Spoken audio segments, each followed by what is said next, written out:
നമ്മൾ സെക്കൻഡ് മൊഡ്യൂളും third മൊഡ്യൂളാണ് discuss ചെയ്യാൻ പോകുന്നത്. നേരത്തെ വീഡിയോ ലാഗ് ചെയ്യുന്നതിന് ശേഷം പിന്നെ അതിൽ ഫസ്റ്റ് മൊഡ്യൂൾ മാത്രമേ ഉൾപ്പെടുത്തിയുള്ളൂ. ഇനി സെക്കൻഡ് മൊഡ്യൂൾ തേർഡ് മൊഡ്യൂൾ ഇതിലാണ് വരുന്നത്.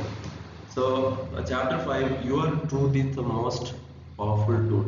അപ്പോൾ ഇത് അമേരിക്കൻ ടോക്ക് ഷോ ഹോസ്റ്റ് ആയിട്ടുള്ള, അമേരിക്കയിൽ പരിപാടികളിലൊക്കെ ഹോസ്റ്റ് ആയിട്ട് വർത്തിക്കുന്ന, ഇന്റർവ്യൂ ഒക്കെ നടത്തുന്ന ഒപ്രാ വിൻഫ്രി എന്ന് പറയുന്ന ഒരു ലേഡി ഉണ്ടായിരുന്നു. അവര് റേസിസത്തിന് ഒക്കെ, അതായത് ബ്ലാക്ക് ആയിരുന്നു, അതുകൊണ്ട് തന്നെ ഈ ബ്ലാക്ക് അമേരിക്കക്കാരെ റേസിസം എന്നുള്ള പേരില്, റേഷ്യൽ സെഗ്രിഗേഷൻ, അതിനൊക്കെ, അതായത് വർണ്ണവിവേചനത്തിനെതിരെ അതിനൊക്കെ പോരാടി, അതിനെതിരെയൊക്കെ പോരാടി വളരെ ഒരു ഐക്കോണിക് ആയിട്ടുള്ള ഒരു സിമ്പിളായിട്ട് മാറിയ ഒരാളാണ് ഒപ്രാ വിൻഫ്രി. ഒരുപാട് അവാർഡുകൾ അവർക്ക് കിട്ടിയിട്ടുണ്ട്. സോ നിങ്ങൾക്ക് ഈ ക്വസ്റ്റ്യൻസിൽ തന്നെ കാണാം, അവാർഡുകളുടെ ലിസ്റ്റ് തന്നെ കാണാം. ഓക്കെ, അപ്പോൾ അവര് നമ്മളോട് പറയുന്നത് your truth is the most powerful tool. അതായത് നമ്മൾ ഇപ്പം റേഷ്യലി സെഗ്രിഗേറ്റഡ് ആണെങ്കിൽ, അല്ലെങ്കിൽ സപ്രസ്ഡ് ആണെങ്കിൽ, വേറെ ഏതെങ്കിലും തരത്തിൽ നമ്മൾ ഡിസ്ക്രിമിനേഷൻ നേരിടുന്നുണ്ടെങ്കിൽ, ഓക്കെ, ആസ് എ സ്റ്റുഡൻറ് അല്ലെങ്കിൽ ആസ് എ റേസ്, കാസ്റ്റ്, അല്ലെങ്കിൽ എക്കണോമിക്കൽ ബാക്ക്വേർഡ്നെസ്, ഇതിനൊക്കെ ഓക്കെ കോമൺ ആയിട്ട് അവർ പറയാണ്, നമ്മൾ കണ്ടെത്തിയ ഒരു സത്യം നമ്മൾ ഫിയർലെസ് ആയിട്ട് സൊസൈറ്റിയുടെ മുന്നിൽ പ്രസന്റ് ചെയ്യണം എന്നുള്ളത്. സോ അതാണ് ഇതിലൊരു മെസ്സേജ് എന്ന് പറയുന്നത്. ഓക്കെ, അപ്പൊ അവര് പറയുന്നത് കുട്ടിയായിരിക്കെ അവർക്ക് ഒരുപാട് ഇൻസ്പിറേഷൻ കിട്ടിയിരുന്നു അന്ന്. അതായത് ബരാക് ഒബാമ, അവർ വളർന്നതിന് ശേഷമാണ് ബരാക് ഒബാമക്ക് എന്ത് ചെയ്തത്, കുറച്ച് എൽഡർ ആയതിനു ശേഷം ബരാക് ഒബാമ ഒക്കെ പ്രസിഡന്റ് ആയി. ബ്ലാക്ക് വംശജനായിട്ടുള്ള ബരാക് ഒബാമ അമേരിക്കയുടെ പ്രസിഡന്റ് ആയി. അതുപോലെ തന്നെ മറ്റു പല ആളുകളും അവർക്ക് ഇൻസ്പിറേഷൻ ആയിരുന്നു. അതുപോലെ തന്നെ സിഡ്നി പോഷിയർക്ക് ഓസ്കാർ കിട്ടുന്നത് അവര് ചൈൽഡ് ആയിരിക്കെ അതിങ്ങനെ വീക്ഷിച്ചിരുന്നു. സിഡ്നി പോഷിയർ എന്ന് പറയുന്ന ബ്ലാക്ക് വംശജായിട്ടുള്ള ആള്. സോ അത്തരത്തിലുള്ള ആളുകൾക്കൊക്കെ ഒരു ഇൻസ്പിറേഷൻ ആയിരുന്നു ശരിക്കും. അതായത് ബ്ലാക്ക് വംശജരും സമൂഹത്തിന്റെ നെടുകയിലെത്തുന്നുണ്ട്, അല്ലെങ്കിൽ പിന്നെ അപ്പർ സ്ട്രീമിൽ എത്തുന്നുണ്ട് എന്നുള്ള ആ ഒരു നെറുകയിൽ എത്തുന്നുണ്ട് എന്നുള്ളൊരു ആത്മവിശ്വാസം അവർക്കുണ്ടായിരുന്നു. സോ 1964 സിഡ്നി പോഷിയർ എന്ന് പറയുന്ന ആൾക്ക് ഇത് കിട്ടുന്നത്. അപ്പൊ ഇവര് ഗേൾ ആയിരുന്നു, ഒപ്രാ വിൻഫ്രി ഗേൾ ആയിരുന്നു. അപ്പൊ അതൊരു എന്തായിരുന്നു, അവർക്ക് ഇൻസ്പിറേഷൻ ആയിരുന്നു. പിന്നെ അവരെ സങ്കടപ്പെടുത്തിയ ഇവന്റ് എന്ന് പറഞ്ഞാൽ റെസി ടൈലർ എന്ന് പറയുന്ന ബ്ലാക്ക് വംശജരായിട്ടുള്ള ഒരു ബ്ലാക്ക് വുമനെ എന്ത് ചെയ്തിരുന്നു, റേപ്പ് ചെയ്തിരുന്നു 6 white men in 1944. ഇത് വീഡിയോയിൽ ഉൾപ്പെടുത്തിയിട്ടില്ല, ബാക്ക്ഗ്രൗണ്ട് ആയിട്ട് പറയാണ്. സോ അത് ശരിക്കും സങ്കടകരമായിട്ടുള്ള ഒരു കാര്യമാണ്. ഇനി നമ്മൾ ചെയ്യേണ്ടത് അതിനെതിരെ എന്ത് ചെയ്യണം, പ്രൊട്ടസ്റ്റ് ചെയ്യണം.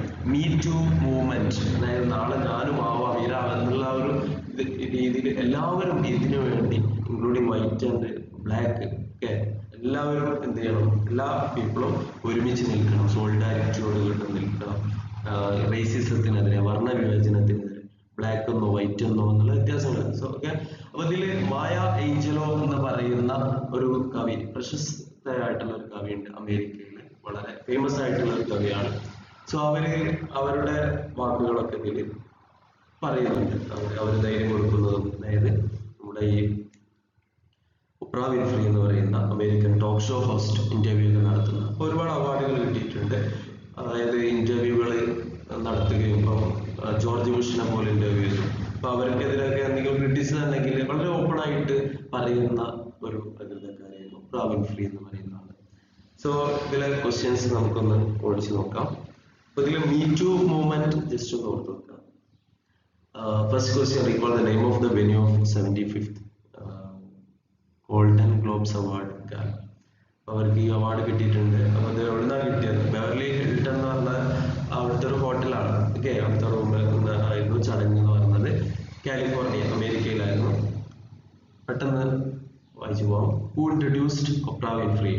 ഓക്കെ, ആരാണ് അവർ ഇൻട്രൊഡ്യൂസ് ചെയ്തത് അല്ലെങ്കിൽ വിളിച്ചത് ടോക്ക് ഷോയിലേക്ക് ആ ഒരു സമയത്ത് അനൗൺസ് ചെയ്തത്? അത് റീസ് വിതർസ്പൂൺ എന്നുള്ള വ്യക്തിയായിരുന്നു. അവരൊരു ആക്ട്രസ് ആയിരുന്നു, ഒരു നടിയായിരുന്നു. അവരായിരുന്നു അവരെ ഇൻട്രൊഡ്യൂസ് ചെയ്തത്, ഒപ്രാ വിൻഫ്രിയെ സ്റ്റേജിലേക്ക് ഇൻട്രൊഡ്യൂസ് ചെയ്തത്.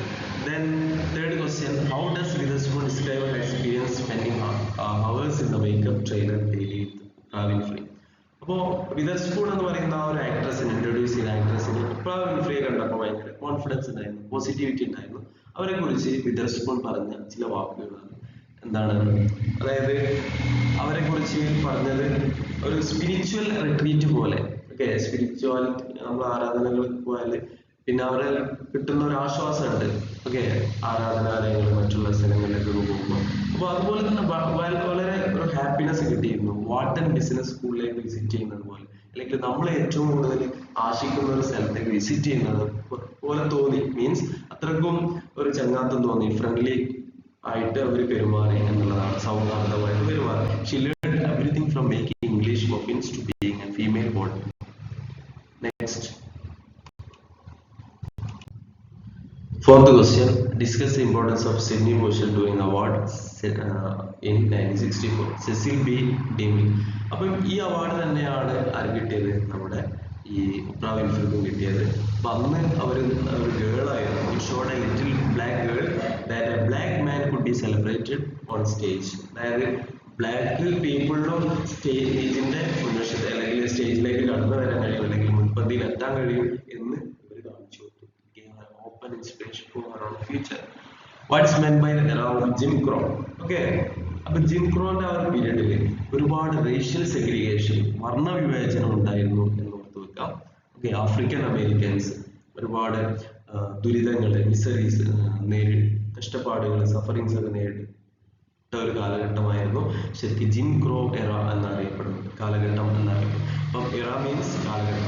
It lasted from late 1800s to mid 1900s. Okay, 1800 മുതൽ 1900 ആ ഒരു കാലഘട്ടമാണ് mid 1900s. Okay, next slide, sixth question.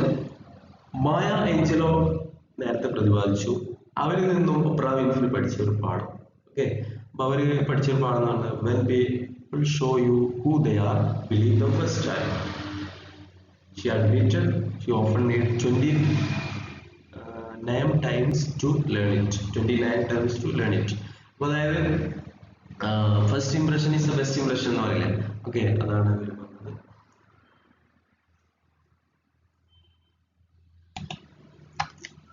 So first impression is the best impression. പക്ഷെ പിന്നെ മായ ഏഞ്ചലോ അവരോട് പറയുന്നത് ആദ്യത്തെ ഒരു കൂടിക്കാഴ്ചയിൽ എല്ലാവരും അവരുടെ ഒരു ഗുഡ് സൈഡ് കാണിച്ചു കൊടുക്കും. പക്ഷെ good side means good character, good behaviour. പക്ഷെ അവര് പിന്നീട് അതായത് പിന്നീടുള്ള സബ്സീക്വന്റ് ആയിട്ടുള്ള മീറ്റിംഗ്സിൽ അവരുടെ യഥാർത്ഥ ബിഹേവിയറുകൾ നമുക്ക് മനസ്സിലാക്കാൻ കഴിയും. ഇപ്പൊ 29 ടൈംസ് ഇവിടെ മെറ്റഫോറിക്കലായിട്ട് പറഞ്ഞതാണ്. സോ ഒരു പേഴ്സണെ മനസ്സിലാക്കുക എന്നുള്ളത് എന്താണ്, കുറച്ചൊരു ബുദ്ധിമുട്ടുള്ള, ഡിഫിക്കൽട്ട് ആയിട്ടുള്ള ഒരു ടാസ്ക് ആണ്. അതുകൊണ്ട് തന്നെ അവരെ ആക്ഷൻസിലൂടെ നമ്മൾ മനസ്സിലാക്കണം എന്നുള്ളതാണ് മായ ഏഞ്ചലോ ഒപ്രാ വിൻഫ്രിയോട് അപേക്ഷിക്കുന്നത്. സെവൻത് ക്വസ്റ്റ്യൻ, എന്തിനാണ് ഇവൾക്ക് അവാർഡ് കിട്ടിയത്? സെസിൽ ബി അവാർഡ് കിട്ടിയത് ആർക്ക്? ഒപ്രാ വിൻഫ്രിക്ക്. എന്താണ്? ലീഡർഷിപ്പ്, എന്റർടൈൻമെന്റ് ഷോസ് നടത്തി. അതുപോലെ തന്നെ ഒപ്രാ വിൻഫ്രി ഷോ എന്ന് പറയുന്ന അതിൽ ഹോസ്റ്റ് ആയിട്ട് അവർ പ്രവർത്തിച്ചു. So moving on to the next slide. So ഈ ഒരു ചാപ്റ്റർ വളരെ ഇമ്പോർട്ടൻ്റ് ആണ്. ഒരു എസ്സേ ഒക്കെ പ്രതീക്ഷിക്കാം, വലിയൊരു ചാപ്റ്റർ ആണ് ക്രിയേറ്റിവിറ്റി ആൻഡ് കോമേഴ്സ് എന്നുള്ളത്. ഇൻട്രൊഡക്ഷൻ ആയിട്ട് കുറച്ച് കാര്യങ്ങൾ വരാം. ഇത് എഴുതിയത് മൈക്കൽ ഹെസ് എന്ന് പറയുന്ന അതായത് സ്കൂൾ ബാ ഡിസൈൻ എന്ന് പറയുന്ന, അതായത് ലാപ്ടോപ്പിന്റെ ബാഗൊക്കെ ഉണ്ടാക്കുന്ന അതിന്റെ ഒരു സിഇഒ ആണ് അദ്ദേഹം. RIT എന്ന് പറയുന്ന റോച്ചെസ്റ്റർ ഇൻസ്റ്റിറ്റ്യൂട്ട് ഓഫ് ടെക്നോളജി അവിടെ ഒരു ടോക്ക് നടത്തുകയാണ്. ഓക്കെ, അപ്പൊ അവിടുത്തെ സ്റ്റുഡൻസിനോട്, അവിടുത്തെ ട്രെയിനേഴ്സിനോട് അദ്ദേഹം ഒരു ചോദ്യം ചോദിക്കുന്നുണ്ട്. ഒരു സ്പീച്ചാണ് അദ്ദേഹം അവിടെ നടത്തുന്നത്. ഓക്കെ, ഒരു സ്പീച്ചാണ്. അപ്പൊ ആ ഒരു സ്പീച്ചിൽ അദ്ദേഹം ചോദിക്കുന്ന ചോദ്യം എന്ന് പറഞ്ഞത്, നിങ്ങളെല്ലാവരും ഇവിടെ ഈ ഒരു ക്രിയേറ്റിവിറ്റി ഫീൽഡില്, ബിസിനസ് ക്രിയേറ്റിവിറ്റി ഫീൽഡില് ഉന്നതരാവാൻ വന്നവരാണ്. പക്ഷെ എത്ര ആളുകൾ സെയിൽസിൽ ഉന്നതരാവാൻ വന്നിട്ടുണ്ട് എന്ന് ചോദിക്കുകയാണ്. അപ്പൊ അങ്ങനെയുള്ളവരോട് ഒന്ന് ഹാൻഡ് റൈസ് ചെയ്യാൻ പറഞ്ഞു. പക്ഷെ ആരും ഹാൻഡ് റൈസ് ചെയ്യുന്നില്ല. അപ്പൊ അദ്ദേഹം പറയാണ്, നിങ്ങളോട് തന്നെയാണ് എനിക്ക് പറയാനുള്ളത്. നമ്മുടെ ഈ ലോകത്ത് ജീവിക്കുന്ന എല്ലാവരും മീൻസ് നമ്മുടെ ഈ സ്കില്ല് വെച്ചിട്ടാണ് മീൻസ് അതായത് എല്ലാവരും സെയിൽ ചെയ്തിട്ടാണ് ജീവിക്കുന്നത്. ഓക്കെ, എല്ലാവരും സെയിൽസ് നടത്തിയിട്ടാണ് ജീവിക്കുന്നത് എന്ന് അദ്ദേഹം പറയാണ്. സോ ഇതില് മെയിൻ ആയിട്ടുള്ള ഒരു തീം എന്ന് പറയുന്നത് ബിസിനസ് ആകുമ്പോൾ അതില് അഡ്ജസ്റ്റ്മെന്റുകൾ നടത്തേണ്ടി വരും. നമ്മൾക്ക് ഒരുപാട് കപ്പാസിറ്റി ഉണ്ടാവും, നമുക്ക് നല്ല കപ്പാസിറ്റി ഉള്ളത് കൊണ്ടായിരിക്കാം ചിലപ്പോൾ കമ്പനിയുടെ സിഇഒ നമ്മളെ ഹയർ ചെയ്തത്, നമ്മൾ എടുത്തത്. പക്ഷെ എങ്കിലും ലിമിറ്റേഷൻസ് ഉണ്ട്. നമ്മുടെ കപ്പാസിറ്റി മാത്രം പോരാ, നമ്മൾ ടീമായിട്ട് നിൽക്കുമ്പോൾ നമുക്കൊരു അഡാപ്റ്റബിലിറ്റി വേണം. സ്ട്രോങ് ഈഗോ നമ്മൾ മാറ്റി വെക്കണം. നമുക്ക് എത്ര കഴിവുണ്ടെങ്കിലും നമ്മുടെ ഒരു സിഇഒ പറയാണ് നമ്മൾ പഠിച്ചൊരു ഡിസൈന് അല്ലെങ്കിൽ അത് മാറ്റണം, അല്ലെങ്കിൽ അവർ ഉദ്ദേശിച്ച ഒരു ഡിസൈനിലേക്ക് മാറ്റണം എന്ന് പറഞ്ഞാൽ അവിടെ ഒരു സ്റ്റെബോൺനെസ് കാണിക്കരുത്. നമ്മൾ അവരോട് ഒപ്പോസിഷൻ ഉണ്ടെങ്കിലും ആ ഒരു രീതിയിൽ പിന്നെ ഹാർഷായിട്ട് പെരുമാറുന്നത്. സ്ട്രോങ് ഈഗോ എന്ത് ചെയ്യും, നമ്മളെ തകർക്കുമെന്നത്. സോ അദ്ദേഹം 3 ചലഞ്ചുകൾ അവിടെ പറയുന്നുണ്ട്. ആ ചലഞ്ചുകൾ 1 by 1 ആയിട്ട് നമുക്ക് ഇവിടെ ഡിസ്കസ് ചെയ്യാം. ഒന്നാമത്തെ ചലഞ്ച് എന്ന് പറയുന്നത് desire to be casual and non conformist എന്നുള്ളതാണ്. അതായത് നമ്മള് പിന്നെ എല്ലാ ഇടങ്ങളിലും മീൻസ് ഇപ്പോൾ ഒരു സിഇഒ, കമ്പനിയുടെ സിഇഒ നമ്മളോട് ഇമെയിൽ അയക്കാൻ വേണ്ടി പറയണം എന്തോ ആവശ്യത്തിന്. അപ്പൊ അതിലൊക്കെ നമ്മൾ കാഷ്വൽ ടൂൺ ഉപയോഗിച്ചാൽ, ഓക്കെ, നമ്മൾ ഭയങ്കര ഫ്രണ്ട്ലി ആയിട്ട് പെരുമാറുന്നു എന്ന് വിചാരിച്ചിട്ട് പിന്നെ കാഷ്വൽ ടോൺ ഉപയോഗിച്ചാൽ, എപ്പോഴും ആ ഒരു ടോൺ ഉപയോഗിച്ചാൽ അത് നമ്മുടെ പേഴ്സണാലിറ്റിയെ അല്ലെങ്കിൽ ആ ഒരു പ്രൊഫഷണലിസത്തെ ബാധിക്കുന്നതാണ്. ആ ഒരു സമയത്ത് ഇമെയിൽ പോലെയുള്ള ഇതില് നമ്മൾ എന്ത് ചെയ്യണം, hey hello how are you ഇതൊക്കെ ഒഴിവാക്കിക്കൊണ്ട് പ്രൊഫഷണൽ ആയിട്ടുള്ള വേർഡ്സ് നമ്മൾ ഉപയോഗിക്കണം എന്ന് പറയുന്നു. അപ്പൊ അതാണ് ഈ ഒരു കാഷ്വൽ ടോൺ നമ്മൾ മാറ്റുക. അതുപോലെ തന്നെ സീ യു ലേറ്റർ അങ്ങനത്തെ കാര്യങ്ങളൊക്കെ പിന്നെ ഒരു പ്രൊഫഷണൽ ഫീൽഡില് ഓക്കെ ഫ്രണ്ട്ലി ആയിട്ട് സംസാരിക്കുമ്പോൾ ഓക്കെ, പക്ഷെ ഒരു പ്രൊഫഷണലിസം എപ്പോഴും അത് കൊണ്ടുനടക്കുക എന്നുള്ളത്, കാഷ്വൽ ആവുക എന്നുള്ളത് നമ്മളെ ഇതിനെ ബാധിക്കും, ബിസിനസിനെ ബാധിക്കും. രണ്ടാമത്തെ ചലഞ്ച് എന്ന് പറഞ്ഞാൽ ഭയങ്കര ഈഗോ ആണ്, സ്ട്രോങ് ഈഗോ ആണ്. അതായത് ഞാൻ ഉദ്ദേശിച്ച രീതിയിൽ തന്നെ ചെയ്യണം എന്നുള്ള ആ ഒരു സ്റ്റെബോൺനെസ്. ഓക്കെ, അപ്പൊ എന്തെങ്കിലും ക്രിയേറ്റീവ് പീപ്പിൾ, ചിലപ്പോൾ നമ്മളെക്കാളും കുറച്ച് കഴിവ് കുറഞ്ഞ ആളുകൾ നമ്മളോട് എന്തെങ്കിലും സജസ്റ്റ് ചെയ്താൽ ചിലപ്പോൾ നമുക്ക് തോന്നിയിട്ടുണ്ടാവും ആ സജഷന് ഗുഡാണ്, പക്ഷെ നമ്മുടെ ഒരു ഈഗോന്റെ പുറത്ത് അവര് പറഞ്ഞത് നമ്മൾ പിന്നെ എടുക്കാൻ നിർബന്ധിതരായി എന്നുള്ള ഘട്ടത്തിൽ ചിലപ്പോൾ നമ്മൾ അത് എടുത്തോളണമെന്നില്ല, അല്ലെങ്കിൽ അവരുടെ വാക്കുകൾ മുഖവിലൊക്കെ എടുത്തോളണമെന്നില്ല. അപ്പൊ അവരുടെ സജഷൻ ആണ് ബെറ്റർ എന്ന് നമുക്ക് തോന്നിയിട്ടും അത് എടുക്കാഞ്ഞാൽ അത് റിഗ്രറ്റിന് കാരണമാവും. സോ ആ ഒരു ആറ്റിറ്റ്യൂഡ് നമ്മൾ മാറ്റണം എന്നാണ് അദ്ദേഹം പറഞ്ഞത്.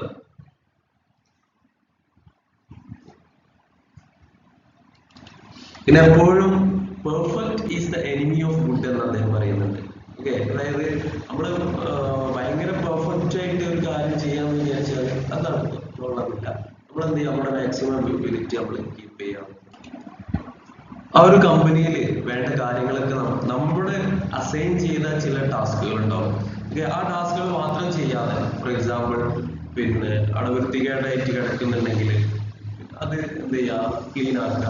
അതൊക്കെ ഒരു കളക്റ്റീവ് റെസ്പോൺസിബിലിറ്റി എടുക്കണം എന്നാ പറഞ്ഞത്. നമ്മൾ നേരെ പോയി നമ്മുടെ ഡ്യൂട്ടി മാത്രം ചെയ്തു പോരുന്ന ആ ഒരു കൊമേഴ്സിൽ ഉണ്ടാവരുത്, മീൻസ് ബിസിനസ്സിൽ ഉണ്ടാവരുത്, എന്തിലും ഉണ്ടാവരുത്. Okay, especially in commerce. അപ്പൊ ഇതിൽ അദ്ദേഹം പറയുന്നത് നമ്മുടെ ഈ ഒരു സ്ഥാപനങ്ങൾ റൺ ചെയ്യുന്നതിൽ അതൊരു കളക്റ്റീവ് ആയിട്ടുള്ള റെസ്പോൺസിബിലിറ്റി നമുക്കുണ്ട്. Okay, this is not what I suppose to do എന്നുള്ള ഒരു ആറ്റിറ്റ്യൂഡ് നമ്മൾ മാറ്റിക്കൊണ്ട് ഇതൊക്കെ നമ്മുടെ ഡ്യൂട്ടിയാണ് എന്നുള്ള ഒരു രീതിയിലേക്ക് നമ്മൾ നീങ്ങണം. അത് നമ്മുടെ റെസ്പോൺസിബിലിറ്റി ആണ് എന്നുള്ളത്. ഇപ്പൊ അദ്ദേഹം പറയുന്നത് ക്ലീനിങ് ബാത്റൂം, അതുപോലെ തന്നെ ഒരു പിന്നെ എന്തെങ്കിലും വെള്ളത്തിന് ബുദ്ധിമുട്ടുണ്ടായാല് അങ്ങനത്തെ കാര്യങ്ങളൊക്കെ അതൊക്കെ നമ്മൾ നേരിട്ട് ചെയ്യേണ്ട ചില കാര്യങ്ങൾ, സിമ്പിൾ ആയിട്ട് ചെയ്യേണ്ട കാര്യങ്ങൾ. അതുപോലെ തന്നെ ഇലക്ട്രിസിറ്റി നമ്മളിപ്പോ പോകുമ്പോൾ അവിടെ ഫാൻ കറങ്ങുന്നുണ്ടെങ്കിൽ അത് ഓഫാക്കുക, അങ്ങനത്തെ കാര്യങ്ങൾ. ഓക്കെ, അതൊക്കെ നമ്മൾ ശ്രദ്ധിക്കണം എന്നുള്ള കാര്യങ്ങളാണ് അദ്ദേഹം പറയുന്നത്. അപ്പൊ നമ്മളൊരു യൂട്ടിലിറ്റി പ്ലെയർ ആണെന്ന് അദ്ദേഹം പറയുന്നു. അപ്പൊ അതിന് അദ്ദേഹം ഒരു എക്സാമ്പിളും അവിടെ കൊടുത്തിട്ടുണ്ട്. അവിടെ ഒരു ജൂലി എന്ന് പറയുന്ന ഒരു പ്രൊഡക്റ്റ് ഡിസൈനർ ഉണ്ടായിരുന്നു അദ്ദേഹത്തിന്റെ കമ്പനിയിൽ. അപ്പൊ ഈ ജൂലിക്ക് ശരിക്കും പ്രൊഡക്റ്റ് ഡിസൈൻ ചെയ്യാം, അത്രേ ഉള്ളൂ. പക്ഷെ അവിടെ ഈ ബാഗുകളൊക്കെ ഇങ്ങനെ വരും, ഈ കേടായിട്ടുള്ള ബാഗുകളൊക്കെ, ഡാമേജ് ആയിട്ടുള്ള ബാഗുകൾ വരും. അപ്പൊ അവര് ശരിക്കും ത്രോ ചെയ്യുന്നതിന് പകരം ജൂലി എന്ത് ചെയ്യും, ജൂലിക്ക് ഒരു സ്കില്ലുണ്ട്, സ്യൂ ചെയ്യാനുള്ള, അത് തുന്നി എടുക്കാനുള്ള സ്കില്ലുണ്ട്. സോ അവൾ എന്ത് ചെയ്യും, അതൊക്കെ തുന്നിയിട്ട് അത് വീണ്ടും ഉപയോഗപ്രദമായിട്ടുള്ള രീതിയിൽ, അവളുടെ രീതിയിൽ അവൾക്കും കുറച്ച് പ്രോഫിറ്റ് കിട്ടുന്ന രൂപത്തിലേക്ക് അത് ആക്കി മാറ്റും. സോ അങ്ങനെയൊക്കെയാണ് നമ്മുടെ സ്കില്ലുകൾ കറക്റ്റീവായിട്ട് നമ്മൾ ഉപയോഗിക്കേണ്ടത് എന്നാണ് പറഞ്ഞത്. പിന്നെ മൂന്നാമത്തെ ചലഞ്ചായിട്ട് അദ്ദേഹം കാണുന്നത് ലാക്ക് ഓഫ് ബിസിനസ് എക്സ്പീരിയൻസ് ആണ്. ഓക്കെ, അതായത് പിന്നെ ഗ്രാജുവേഷന്റെ ടൈമിൽ തന്നെ നമുക്ക് സെയിൽസിലും അതുപോലെ തന്നെ ഗ്രോസ് മാർജിൻ എക്സ്പെൻസുകൾ ഇതിലൊന്നും അത്യാവശ്യം വലിയൊരു നൈപുണ്യം സ്കിൽ കിട്ടണമെന്നില്ല. പക്ഷെ ആ ഒരു സമയത്ത് നമ്മൾ ട്രെയിൻ ചെയ്യണം, മറ്റുള്ളവരോട് പിന്നെ ബിഹേവ് ചെയ്തിട്ടും സോഷ്യലി ഇടപെട്ടിട്ടും. ഓക്കെ, ചെറിയ ചെറിയ കുട്ടികൾക്ക് വെക്കേഷൻ ടൈമിൽ നമ്മള് കാണാറുണ്ട്. ചിലപ്പോ അവര് എക്കണോമിക്കലി ഫോർവേഡ് തന്നെ ആയിരിക്കും, എക്കണോമിക്കലി ബുദ്ധിമുട്ടൊന്നും ഉണ്ടാവും, പക്ഷെ പാരന്റ്സ് ഉദ്ദേശിക്കുന്ന നന്മ ഉദ്ദേശിച്ചുകൊണ്ട് ആളുകളോട് പെരുമാറാം, ആ ഒരു ബിഹേവിയർ, ട്രാൻസാക്ഷൻസ് ഇതൊക്കെയാണ് ഉദ്ദേശിക്കുന്നത്. സോ നമ്മള് ആളുകളെ ശ്രദ്ധിക്കുക എന്നുള്ളത് ലിസണിങ് സ്കില്ല് പറഞ്ഞിരുന്നു. അതായത് ആളുകൾ പറയുന്നത് ശ്രദ്ധിക്കുക, കൂടുതൽ സംസാരിക്കുന്നതിനേക്കാൾ കൂടുതൽ ശ്രദ്ധിക്കുക എന്നുള്ള ഒരു കാര്യം. അപ്പൊ അതിന് ഒരു എക്സാമ്പിൾ ആയിട്ട് അദ്ദേഹം പറയുന്നത് അദ്ദേഹത്തിന്റെ ഭാര്യയെ തന്നെയാണ്. അദ്ദേഹത്തിന്റെ ഭാര്യയായിട്ടുള്ള ജെനിഫർ. ഓക്കെ, ജെനിഫർ ആണ് ഇവിടെ അവരുടെ. അപ്പൊ ജെനിഫർ ഒരു വുഡ് വർക്കറാണ്. വുഡ് വർക്കർ മീൻസ് ഇവിടെ ഫർണിച്ചർ ഡിസൈനില് മാസ്റ്റർ ഡിഗ്രി ഉള്ള ആളാണ്. അപ്പൊ അവര് പിന്നെ സ്റ്റുഡന്റ് ആയിരിക്കെ അവര് ആ ഒരു ട്രെയിനിങ് പീരീഡില് അവരെന്ത് ചെയ്തിരുന്നു, അവര് ഒരു ആർട്ട് വർക്ക് ഷോ ചെയ്തിരുന്നു. അപ്പൊ അതിന് ഒരാൾ വന്നിട്ട് അതിന്റെ പ്രൈസ് ചോദിച്ചു. അപ്പൊ അവള് പറഞ്ഞു കൊടുത്തു 1000. ഓക്കെ, 1000 എന്ന് പറഞ്ഞു കൊടുത്തു. പക്ഷെ അവളോട് അത് കേട്ടിട്ട് അയാള് കുറെ നേരം ഇങ്ങനെ പിന്നെ എന്ത് ചെയ്യാണ്, ഇത് 1000 എന്നുള്ളതൊന്നും ഇല്ലല്ലോ എന്നുള്ള മട്ടില് സംസാരിക്കാതെ അവരുടെ ബോഡി ലാംഗ്വേജിലൂടെ അവർക്ക് മനസ്സിലാവാണ്, ജെനിഫറിന് ഭാര്യക്ക് മനസ്സിലാവാണ് അവരുടെ അദ്ദേഹത്തിന്റെ ബോഡി ലാംഗ്വേജ് അത്ര ശരിയല്ല മീൻസ് ഞാൻ ഇത് 1000 വെറുതല്ല എന്നാണോ അദ്ദേഹം ഉദ്ദേശിക്കുന്നത് എന്നുള്ള പല കാര്യങ്ങളും ജെനിഫറിന്റെ മനസ്സിലേക്ക് കൂടി ഉണ്ട്. അങ്ങനെ ജെനിഫർ പറയാണ്, ഇങ്ങനെ കുറെ നേരം അദ്ദേഹം ഇങ്ങനെ സ്തബ്ധനായിട്ട് ഇരുന്നപ്പോ 500 അതായത് പകുതിയാക്കി കൊടുക്കുകയാണ്. ഇദ്ദേഹത്തിന്റെ അഭിപ്രായത്തിൽ അത്ര കുറച്ച് കൊടുക്കേണ്ട കാര്യമില്ലായിരുന്നു. അവള് ഒന്നുകൂടി പോസ് ചെയ്തിരുന്നെങ്കിൽ, ഓക്കെ, ഒന്ന് പോസ് ചെയ്ത് നിന്നിരുന്നെങ്കിൽ ഒരു 800 കൊടുക്കാമായിരുന്നു എന്ന് പറയുന്നത്. സോ നമുക്കൊരു എക്സ്പീരിയൻസ് നിർബന്ധമാണ്. പിന്നെ അദ്ദേഹം പറയുന്നത് ബെൻ എന്ന് പറയുന്ന ഒരാളുടെ സ്റ്റോറി പറയുന്നുണ്ട്. ഗ്രാഫിക് ഡിസൈനർ ആയിരുന്നു അദ്ദേഹത്തിന്റെ കമ്പനിയിലെ. അദ്ദേഹം ഭയങ്കര ടാലന്റഡ് ആയിരുന്നു, കൊമേഴ്ഷ്യൽ സ്കില്ലുകൾ ഉണ്ടായിരുന്നു. പക്ഷെ അദ്ദേഹം ഒരിക്കലും അദ്ദേഹത്തിന്റെ ഒരു ക്വാളിറ്റി എന്ന് പറഞ്ഞത്, ഓക്കെ, അദ്ദേഹത്തിനോട് ഒരു ജോബ് പറഞ്ഞാൽ അതിന്റെ ജോലിയല്ല എന്ന് അദ്ദേഹം പറയുമായിരുന്നില്ല. അദ്ദേഹം ഒരു ഗ്രാഫിക് ഡിസൈനർ ആയിരുന്നു. അതോടൊപ്പം തന്നെ ആ ഒരു കമ്പനിയിൽ അദ്ദേഹം ഹൊറർ മൂവിയുടെ ടീഷർട്ടുകൾ, ഹൊറർ മൂവിയിൽ പ്രത്യക്ഷമാവുന്ന ടീഷർട്ടുകളൊക്കെ അദ്ദേഹം ഡിസൈൻ ചെയ്തിരുന്നു. അതുപോലെ തന്നെ അദ്ദേഹത്തിന്റെ ഒരു ബിസിനസ്, വേറൊരു ബിസിനസ് പാരലലായിട്ട് അദ്ദേഹം റൺ ചെയ്തിരുന്നു. സോ ഇതൊക്കെ അദ്ദേഹത്തിന്റെ ഒരു ക്വാളിറ്റി ആയിരുന്നു. സോ യൂട്ടിലിറ്റി പ്ലെയർ ആവുക എന്നുള്ളത് വളരെ ഇമ്പോർട്ടന്റ് ആണ്. യൂട്ടിലിറ്റി പ്ലെയർ എന്ന് പറഞ്ഞാൽ ശരിക്കും ഒരു ബിസിനസ്സിൽ യൂട്ടിലിറ്റി പ്ലെയർ എന്ന് പറഞ്ഞാൽ മൾട്ടി സ്കില്ലുകൾ ഉണ്ടാവുക എന്നുള്ളത്. ഓക്കെ, പിന്നെ ഈ റൈറ്റ് ബ്രെയിൻ പേഴ്സണെ കുറിച്ചും ലെഫ്റ്റ് ബ്രെയിൻ പേഴ്സണെ കുറിച്ചും അദ്ദേഹം പറയുന്നത്. ഈ റൈറ്റ് ബ്രെയിൻ പേഴ്സണ് കൂടുതൽ സ്കിൽ ഉണ്ടാവുക, ഇമാജിനേഷൻ, അങ്ങനത്തെ കാര്യങ്ങൾ, ഇപ്പൊ നോവൽ റീഡിങ്, ക്രിയേറ്റിവിറ്റി, അതൊക്കെയാണ് ഈ റൈറ്റ് ബ്രെയിൻ ആയിട്ടുള്ള ആളുകൾ. ഭയങ്കര ഇൻറ്റ്യൂട്ടീവ് ആയിരിക്കും, കുറച്ച് ഇമോഷണൽ ആയിരിക്കും, കുറച്ച് ഇൻട്രോവേർട്ടുകളായിരിക്കും ചിലപ്പോഴൊക്കെ. ഓക്കെ, പക്ഷെ ബിസിനസ് പീപ്പിൾ എന്ന് പറഞ്ഞത് ലെഫ്റ്റ് ബ്രെയിൻ ആണ്. അവർക്ക് കൂടുതൽ മാത്തമാറ്റിക്കൽ സ്കില്ലുകൾ, ലീനിയർ ആയിരിക്കും, അനലൈറ്റിക്കൽ സ്കില്ലുകൾ, ലോജിക്കൽ സ്കില്ലുകൾ, ഇതൊക്കെ ഉണ്ടാവും എന്നാണ് പറഞ്ഞത്. അപ്പൊ റൈറ്റ് ബ്രെയിൻ ആവുക എന്നുള്ളത് കുറച്ച് ഡിഫിക്കൽട്ട് ആണെന്നാണ് പറയുന്നത്. സോ അതൊക്കെയാണ് ഈ ചാപ്റ്ററിൽ വരുന്നത്. നമുക്ക് ഇതിന്റെ നെക്സ്റ്റ് സ്ലൈഡ് നോക്കാം. ക്വസ്റ്റ്യൻ ആൻസേഴ്സ് ആണ്. എസിനെ സംബന്ധിച്ചിടത്തോളം എന്തുകൊണ്ടാണ് എല്ലാവരും സെയിൽസിലാവുന്നത്? കാരണം ഒരു ജോബ് കിട്ടണമെങ്കിൽ നമ്മുടെ സ്കില്ലുകൾ അവർക്ക് കാണിച്ചു കൊടുക്കണം, അല്ലെ? Coworkers, you sell yourself to get a job and self your ideas to coworkers. You also sell your accomplishments to get promoted. അല്ലെ? അവളെ നേട്ടങ്ങൾ, അവളുടെ സർട്ടിഫിക്കറ്റുകളൊക്കെ കാണിച്ചു കൊടുക്കണം. Second, what are the three commercial challenges of creative mind. Creative മൈൻഡുള്ള മൂന്ന് ചലഞ്ചുകൾ. Okay, ഒന്ന് എന്താണ്? കാഷ്വൽ ആവുക, നോൺ കൺഫർമിസ്റ്റ് ആവുക, അതുപോലെ സ്ട്രോങ് ഈഗോ ഉണ്ടാവുക, അതുപോലെ ലാക്ക് ഓഫ് ബിസിനസ് എക്സ്പീരിയൻസ്. നമ്മൾ പറഞ്ഞു, സമ്മറിയിൽ പറഞ്ഞു. എന്തുകൊണ്ടാണ്? മൂന്നാമത്തെ ചോദ്യം, why does is a being too casual in job application is a problem. ചിലപ്പോൾ നമ്മൾ ഈ ഒരു ജോബ് ആപ്ലിക്കേഷൻ ഫോമുകളിലൊക്കെ എന്ത് ചെയ്യും, ഭയങ്കര കാഷ്വൽ ആവും. സോ അതൊരു പ്രോബ്ലമാണ്. അതെന്താണ്? നമുക്കൊരു പ്രൊഫഷണലിസം ഇല്ല, അല്ലെങ്കിൽ അത് ലാക്ക് ചെയ്യുന്നു, അതിന്റെ ഒരു അഭാവം കാണിക്കുന്നു. HR people and older bosses may not understand text speak or informal greetings. അപ്പൊ ഇങ്ങനത്തെ ഗ്രീറ്റിംഗ്സ് ഒക്കെ കണ്ടിട്ട് അവർക്ക് പരിചയം ഉണ്ടാവില്ല, HR അല്ലെ. A bad first impression can stop you from getting an interview. ചിലപ്പോൾ ഇന്റർവ്യൂ കാർഡ് തന്നെ നമുക്ക് കിട്ടണമെന്നില്ല. ഓക്കെ, ഇന്റർവ്യൂ കോൾ കിട്ടണമെന്നില്ല. Fourth question, what does saying the perfect is the enemy of good mean? എന്താണ് ഇതുകൊണ്ട് ഉദ്ദേശിക്കുന്നത്? If you keep working something perfect, you may never finish. അല്ല, എല്ലാം പെർഫെക്റ്റ് ആയിട്ട് ഫിനിഷ് ചെയ്യാമെന്ന് വിചാരിച്ചാൽ ഒരിക്കലും നടക്കില്ല. എന്ത് കാര്യങ്ങളാണെങ്കിലും business requires finishing and selling, not endless polishing. Okay, next slide. കോംപ്രമൈസിനെ എങ്ങനെയാണ് എസ് ഡിഫൈൻ ചെയ്യുന്നത്? Compromise means choosing your battles and sometimes giving in even if you right. ചിലപ്പോൾ എന്താണ്, ചിലപ്പോൾ നമുക്ക് തോന്നും നമ്മൾ തന്നെ ശരി, പക്ഷെ പിന്നെ ചില ടൈമിൽ നമുക്ക് കോംപ്രമൈസ് ചെയ്യേണ്ടി വരും. ഓക്കെ, അപ്പൊ നമ്മൾ എന്ത് ചെയ്യണം? കോംപ്രമൈസ് ചെയ്യണമെന്നാണ്. Choosing your battles and sometimes giving in. അതായത് ചിലപ്പോൾ നമ്മൾ ഉപേക്ഷിക്കേണ്ടി വരും. It is not selling out. Company ഉപേക്ഷിക്കാന്നല്ല, അതായത് നമ്മുടെ ഒരു ഒപ്പീനിയൻ മാറ്റി വെച്ചുകൊണ്ട് മറ്റുള്ളവരെ കൺസിഡർ ചെയ്യുക, അവരുടെ ഒപ്പീനിയൻ കൺസിഡർ ചെയ്യുക എന്നുള്ളത്. It is not selling out, it is how business works.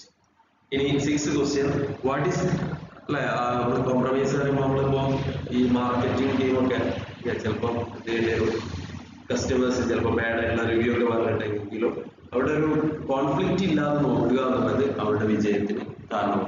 6th question, what is this is not what I do actually. അതായത് ഇതൊന്നും എന്റെ ജോലിയില്ല എന്ന് പറയാ, അത് ഏത് കോണ്ടെക്സ്റ്റിലാണ് പറഞ്ഞത്?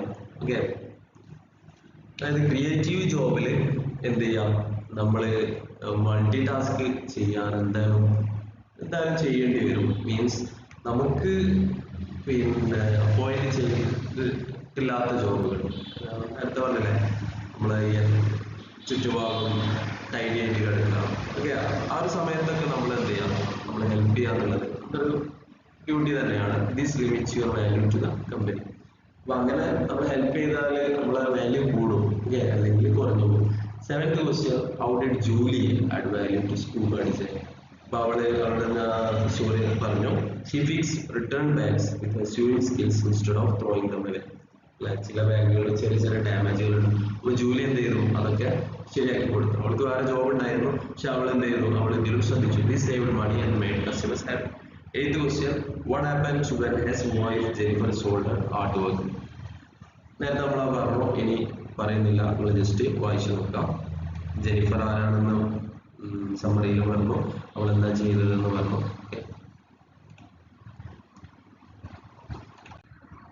Next question, what is A rule the first person who speaks loses about? നേരത്തെ ജെനിഫറിന്റെ സ്റ്റോറി പറഞ്ഞിട്ടുണ്ട്. അതായത് ആദ്യം ആരാണോ കൂടുതൽ സംസാരിക്കുന്നത് അവർക്ക് ആ ഒരു സെയിൽ നഷ്ടപ്പെടും എന്നുള്ളത്. കൂടുതൽ സംസാരിച്ചാൽ നമ്മൾ കൂടുതൽ എന്ത് ചെയ്യണം, കൂടുതൽ നമ്മൾ അറ്റൻറ്റീവ് ആവണം, ശ്രദ്ധിക്കണം. In negotiation the person who talks first often gives away too much. അല്ലെ, നമ്മളെന്തെങ്കിലും വിലപേശലോ അല്ലെങ്കിൽ അങ്ങനെ ചർച്ച നടക്കുകയാണെങ്കിൽ ആദ്യം ചാടിക്കാരി സംസാരിക്കുകയാണെങ്കിൽ അല്ലെങ്കിൽ ഒരാവശ്യത്തിന് കൊണ്ട് സംസാരിക്കുകയാണെങ്കിൽ അങ്ങനെ നമുക്ക് നഷ്ടപ്പെടാൻ സാധ്യതയുണ്ട്. ഓക്കെ, ഏറ്റവും നല്ലത് നന്നായി ലിസൺ ചെയ്യാം, വെയിറ്റ് ചെയ്യാം, നമ്മുടെ ടേണിന് വേണ്ടി വെയിറ്റ് ചെയ്യാം. 10th question, why is it good to be a right brain creative? Right brain person അല്ലെ, അവർക്കുള്ള ഒരു മേന്മ എന്താണ്? Creativity can be told, it is built into you. Okay, അപ്പോൾ ക്രിയേറ്റിവിറ്റി എന്ന് പറഞ്ഞത് എല്ലാവർക്കും കിട്ടുന്നതല്ല, അത് എന്താണ്, it is built into you. Most great ideas start on the right side of the brain. അവർക്ക് ഭയങ്കര ഇമാജിനേറ്റീവ് ആയിട്ടുള്ള പേഴ്സൺ ഉണ്ടാവും, വലിയ വലിയ നല്ല ഐഡിയാസ് ക്രിയേറ്റഡ് ആവുന്നതാണ് പറഞ്ഞത്. ഇനി 11th question, why does a right brain need left brain?